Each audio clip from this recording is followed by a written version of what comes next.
일본 학생들이 안전을 위해 헬멧을 쓰고 학교에 등교합니다. 일본 기상청 발표에 따르면 지난 닷새간 400회가 넘는 지진이 발생했습니다. 특히 가고시마현이 속해 있는 토카라 열도에서 지진이 집중적으로 관측되고 있는데 이는 평소와는 확연히 다른 심상치 않은 움직임입니다. 이 지역은 바로 난카이 해구와 인접한 곳으로 전문가들은 이 일련의 지진 활동이 난카이 트로프 거대 지진의 전조일 가능성을 배제하지 않고 있습니다. 난카이 트로프는 일본 시즈오카현 스루가만에서 규슈 동쪽 해역까지 이어지는 길이 약 900km, 깊이 최대 4000m에 달하는 해구입니다. 난카이 트로프는 100에서 150년 주기로 규모 8에서 9의 대지진을 발생시키는 단층대입니다.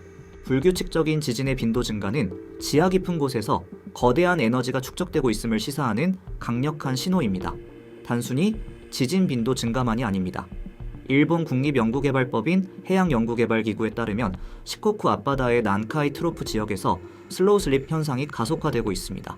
슬로우 슬립은 지각판이 천천히 미끄러지며 에너지를 방출하는 현상인데 이 움직임이 평소보다 빨라진다는 것은 더 큰 규모의 지진이 발생할 가능성을 높인다는 것을 암시합니다. 또한 AI 기반의 지진 예측 모델에서도 이상 징후가 포착되고 있습니다.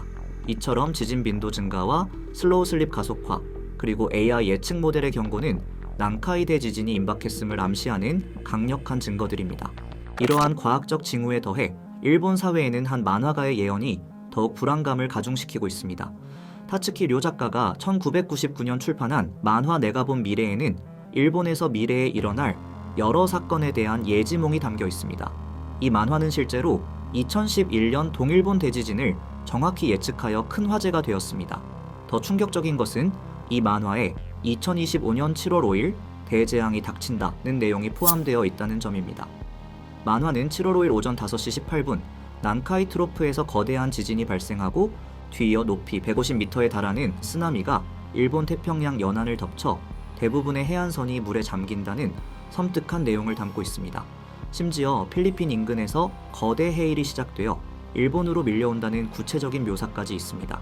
타츠키 리오는 최근 출간한 저서 천사의 유언을 통해 2025년 7월 5일이라는 구체적인 날짜에 대재앙이 발생한다는 기존 입장을 철회했습니다. 그는 꿈꾼 날이 무언가가 일어나는 날은 아니라며 해당 날짜 예언이 혼란스럽게 쓰였던 것은 편집 과정에서 비롯된 것이라고 해명했습니다. 일각에서는 타츠키 료의 입장 철회를 아마도 사회적 혼란이 커지는 것에 대한 부담감 때문이라고 분석하고 있습니다. 과학적 징후와 예언이 겹치면서 일본 국민들 사이에서는 불안감이 극도로 확산되고 있습니다. 온라인 커뮤니티에서는 7월 5일 예언에 대한 의견이 분분합니다.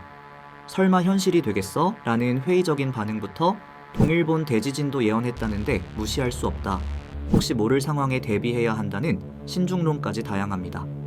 지진에 대비해 방제용품 구매를 독려하는 네티즌이 있는가 하면 일본의 쌀 부족 문제가 심각해질 수 있다며 우려를 표하는 네티즌도 있었습니다. 또한 공포감에 일본을 찾는 관광객 수가 급감하는 현상까지 나타나고 있습니다. 7월 일본 여행을 계획했던 외국인들이 예언과 지진 징후에 대한 우려로 일정을 취소하는 사례가 늘고 있는 것입니다.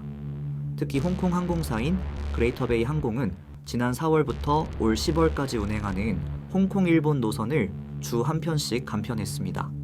일본 7월 대재앙설이 풍수지리나 예언을 신봉하는 홍콩인의 일본 여행 수요를 떨어뜨린 것입니다. 하지만 한국인의 일본 여행 수요는 변하지 않았습니다. 일본 정부 관광국에 따르면 지난 5월 일본을 방문한 한국 여행객 수는 대략 82만 5,800명으로 전년 동월 대비 11.8%가 증가하여 국가별로 봤을 때 1위를 기록했습니다. 만약 난카이 대지진이 실제로 발생한다면 일본은 상상 이상의 피해를 입을 것으로 예상됩니다. 일본 정부와 전문가들의 시뮬레이션 결과는 참담합니다. 일본 중앙재해대책본부 보고서에 따르면 최악의 경우 사망자 수가 최대 29만 명에 달할 수 있다고 예측됩니다.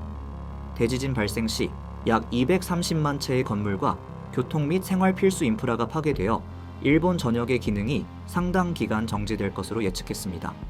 일본 정부는 이로 인한 경제적 손실 규모를 약 292조엔 한화로 약 2,740조 원으로 파악했습니다. 이는 건물 및 인프라 파괴로 인한 직접 피해 규모를 22.9조엔, 생산활동 감소로 인한 간접 피해 규모를 45.4조엔으로 추정한 결과입니다. 일본 토모카쿠에는 22년간의 복구 기간 동안 약 1466조엔, 한화 약 1경 3760조 원의 피해가 있을 것으로 전망했습니다. 규모 9.0의 난카이 대지진이 발생하게 되면 한반도가 일본 열도 방향으로 위아래 30cm씩 이동할 것으로 추정됩니다. 2011년 규모 9.0의 동일본 대지진 이후 한반도에서 지진이 연 2, 30회에서 5, 60회로 급증한 걸 미루어 보았을 때 지진 빈도가 2배 이상 증가할 것으로 예상됩니다. 난카이 해곡은 한반도에서 약 1000km 정도 떨어져 있지만 한반도 고층 건물에도 영향을 줄 것으로 전문가들은 예상합니다. 최근 발생한 7.7 규모의 미얀마 대지진도 약 1000km 떨어진 태국 방콕의 고층 건물에 영향을 주었습니다. 북한도 영향권 안에 있습니다. 난카이 지진의 지각 변동이 함경남도, 량강도 등에서 규모 6.0 이상 강진을 유발하며 강력한 지진파가 백두산 지하 마그마방을 자극할 것이라는 의견도 있습니다. 필리핀, 중국 동부 해안, 러시아 연해주 등 태평양 연안 국가들도 쓰나미 영향권에 들 수 있습니다. 또한 일본의 경제 마비로 전 세계적인 물류 대란과 금융시장 혼란은 불가피할 것입니다. 일본에서는 지진 외에도 심상치 않은 이상기후 현상이 빈번하게 발생하고 있습니다. 이는 난카이 대지진 전조와는 직접적인 연관이 없을 수 있지만 일본이 현재 다양한 자연재해 위험에 노출되어 있음을 보여줍니다. 일본의 온열 질환 사망자와 환자 수는 한국과 비교해 매우 높은 수준입니다. 도쿄에선 지난 18일 하루에만 117명이 열사병 증세로 병원에 보내졌으며 그중 53명이 위중한 상태인 것으로 확인되었습니다. 일본 언론은 전국에서 최소 10명이 온열 질환으로 숨진 것으로 보도했습니다. 일본은 최근 5년간 연평균 온열 질환 사망자가 1200명에서 1500명에 달합니다. 2020년에는 온열 질환 사망자가 1528명으로 한국의 같은 해 사망자 32명과 비교했을 때 약 50배에 달합니다. 2024년 7월엔 집중호우로 인한 대규모 홍수와 산사태가 발생하여 인명 피해와 재산 피해가 컸습니다.